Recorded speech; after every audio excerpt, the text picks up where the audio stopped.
You hate your job, but you can't afford to quit. Let me give you some tips so you can survive and thrive. At the end of the day, you might be found in a situation that you have a really good paying job, but the work life sucks. Many years ago, first time when I was in United States, they took me to restaurants which was TGIF. I said, what's TGIF? They said, thank God it's Friday. So what? No, no, the thing is Friday afternoon means already they stopped working and they're thinking of a party. So they're living for the weekend. One who suffers the week and lives for the weekend is a very miserly life. And this happens to a lot of Americans. Maybe you're in a rural area and you don't really have a choice of any place to work at. And let's talk about the harsh reality. Maybe you had to clock in each day and dread going into work, and maybe you just disdain your boss. But at the end of the day, there's some tips I can give you to make it through. You can have it all. You just can't have it all at once. While we all know that guy or gal who has a great relationship with their parents, is in amazing shape, has a flu blog, donates time at the ASPCA, and is a DJ on the weekends, assume you are not that person. If you expect to be in the top 10% economically, much less the top 1%, buck up. I worked some horrible jobs in my life that I just went to work and it killed me until I found another job. And here's some of the tips I used to survive that. Now, like and subscribe to my video. Comment down below if you have a job that you hate and you're just there because you can't afford to quit. So, my previous job, I had a boss that was a relentless taskmaster. What do I mean by that? Once you get done of a long day, they give you another job right away. Once you get caught up, they give you more work. Oh, that sounds normal. No, they're giving you work that other people refuse to do or they are bad at. And if you're good at your job, the work will get humming. And this is why I tell people, if you want to move up the corporate ladder and do everything, do not be the workhorse because they won't promote you for one. Do just enough above average to get promoted. Don't do enough to become the workhorse.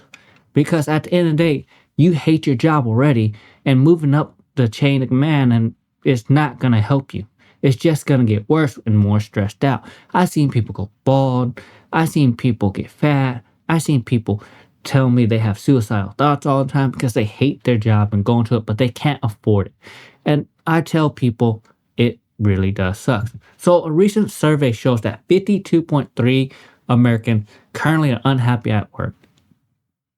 Are you one of those 52.3% people? Well, let's talk about this and see how we can figure out the best way to. Now, the impact of a job you hate on your health and well-being is significant.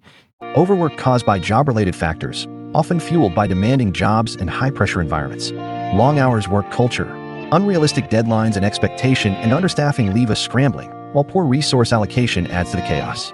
You might be telling yourself, it's just a job. I clock in, do my work, clock out, no biggie. But hold up there. Prolonged job dissatisfaction can dire affect your health and well-being. It's not just a job. When you spend most of your waking hours there, you're going to be depressed. You're going to be drained. And this is not good for you. Your job is not your life. It is just a job. I shall explain the reasons. Number one, your company is not your family. Companies exist primarily for profit and are not responsible for your personal well-being. So 83% of employees felt emotionally drained from work. And this is not good for a work-related relationship or good for you to come home because you're going to take it out on your family at the end of the day. And the financial implication of quitting a job. Like I said, maybe that job pays $400,000 and that's the only one that pays like that in the area. What can you do? Now, according to Bankrate, only 39% of Americans would be able to cover a $1,000 emergency from their saving. So that's less than half of us. So what can we do?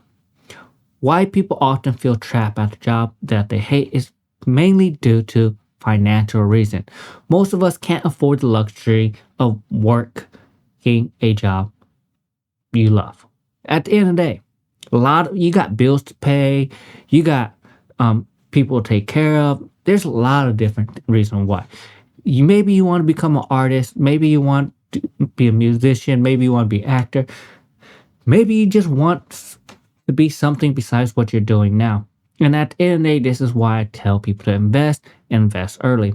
And because 50% of Americans report feeling at least a little or somewhat trapped in a financial situation, which can contribute to feeling trapped in a job. So let's talk about strategies to deal with a job you hate and can't quit yet. So the first thing you can try to do, and it's really hard to say, is improve your current work environment.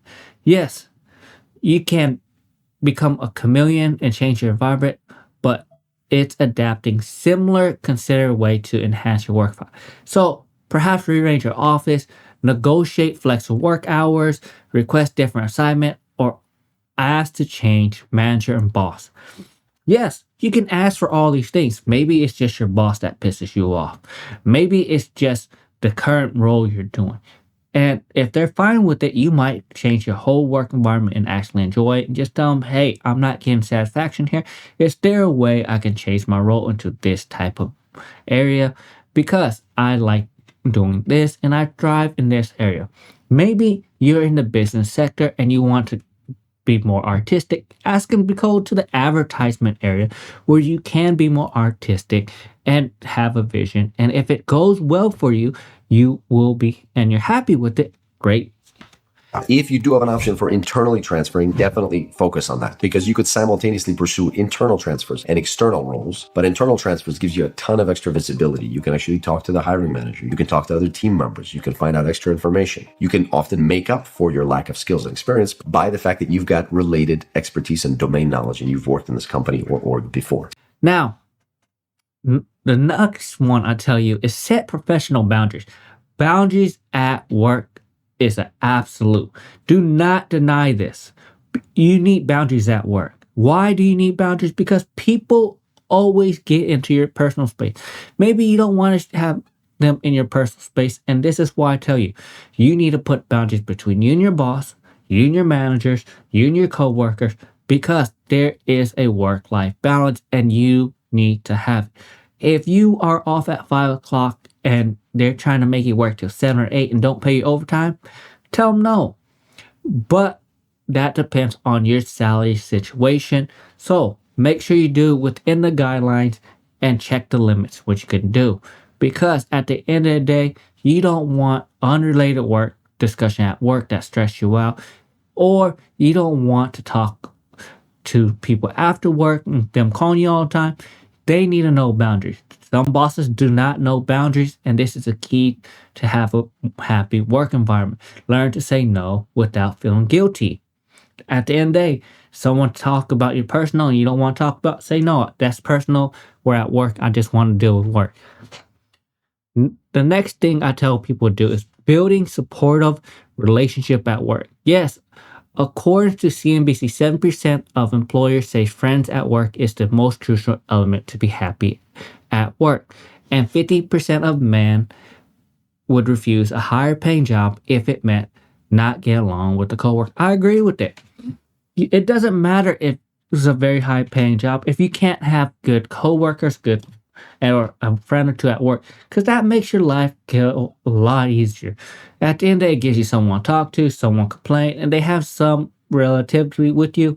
That's even better. So build a support relationship at work. That's the key of it. Maybe you're the quiet person. Maybe make a friend or two at work and help you get along.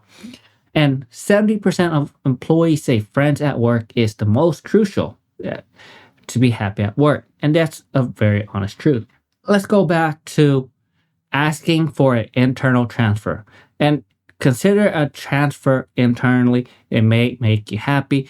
At the end of the day, check for internal opportunity that exists that could give you a breath of fresh air without financial instability. And that might make you happy altogether. On the positive aspect of your job. Sometimes you just have to look at the positive side and keep it that way.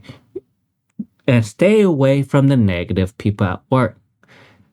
At the end of the day, you can't do nothing if you are having issues. So let's talk about ways to get away from that work. And one of those things is diversifying your income. If you can diversify your income, you might be able to quit your job and go somewhere else, like selling handmade items, craft online, freelancing work, pet sitting, anything you can do to bring extra income.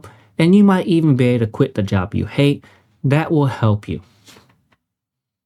So at the end of the day, you need to look out for yourself. And those are some of the tips I tell you to do at work. Now, at the end of the day, you have to figure out boundaries at work, make friends at work, or wherever you want to do, how you get away from it. I tell people, if you really hate your job, you can't internal transfer, you can't get away from that boss, you can't get away from the workload. The only thing you can do is save up an emergency fund, look for another job, and